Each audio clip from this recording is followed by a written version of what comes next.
And welcome back to The Factor Uncensored. We have some politicians to talk about. Tim Boyd in Colorado City, Texas, who resigned after giving the voters a piece of his mind. But we begin with Senator Ted Cruz, who was busted, headed out on a trip to Cancun, Mexico.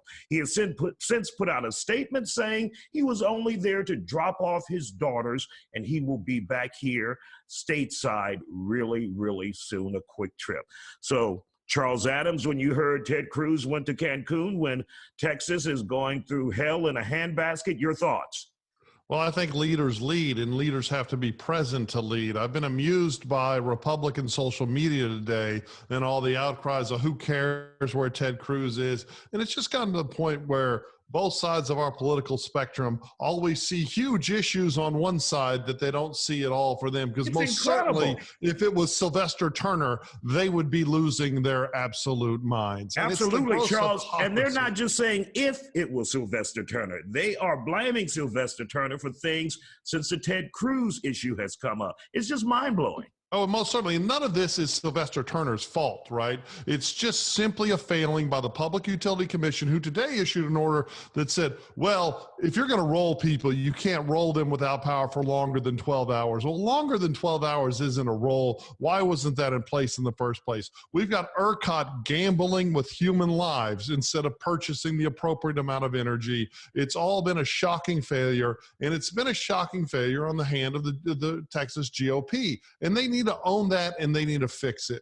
Speaking of GOP, let's talk to Eric Dick here. Eric, what do you have to say about this? Your senator headed to Cancun in the middle of Armageddon here in Texas. Well, I don't know about you, Isaiah, but having gone through what we did, a trip to Cancun doesn't sound too bad. You can't drink the water here.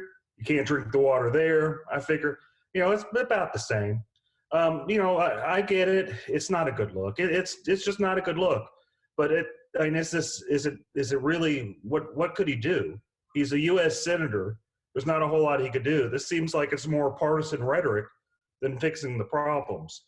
You have a ton of people in town with busted pipes. I get their calls all day long, being a home insurance attorney. What are we going to do about that? What are we going to do about all the people without electricity? For myself, I had to boil water today to take a bath, which, I think it's humbling doing that. But I think those are the issues that we should be concerned about. So, Eric, you said, what could he do? We could compare him to Sheila Jackson Lee, who was out hustling us up energy for the state of Texas when we were facing these huge blackouts. Sheila was out there. Congresswoman Sheila Jackson Lee was out there with the Southwest District trying to get us energy. Jolanda, let's bring you into this conversation. So I'm real irritated because I don't know why Sylvester was a part of this conversation, right? The truth is, Ted Cruz is a United States Senator, and he has access to power and resources. So when I was on city council and we had a hurricane, I was able to talk to my supporters and get them to load in trucks of water. I know State Rep Jarvis Johnson is getting water for his constituents right now. So no, it's just not another day. There are people that are literally dying. It was tone deaf, and not that I believe a thing that Ted Cruz said. He wasn't going there for his daughters, but let's pretend he was.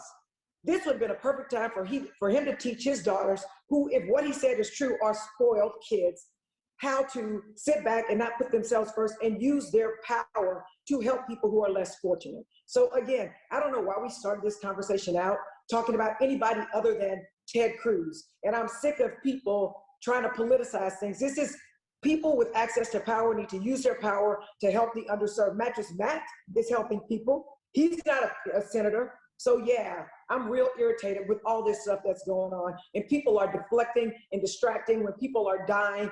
And even when we go back to that mayor, whatever his name is, who said sink or swim, all I have to say is this: people are dying. This is a once in a lifetime situation where we have had unprecedented cold. And for people not to understand that this has nothing to do with whether you can handle yourself. Hold on, Jolanda, we have only 20 seconds. Charles. Okay. Well, first of all, we don't have to call people's children names, Jolanda. Okay, that's Charles, a step too Tim far. Boyd, mayor in Colorado City, who said sink or swim, dumbass or not.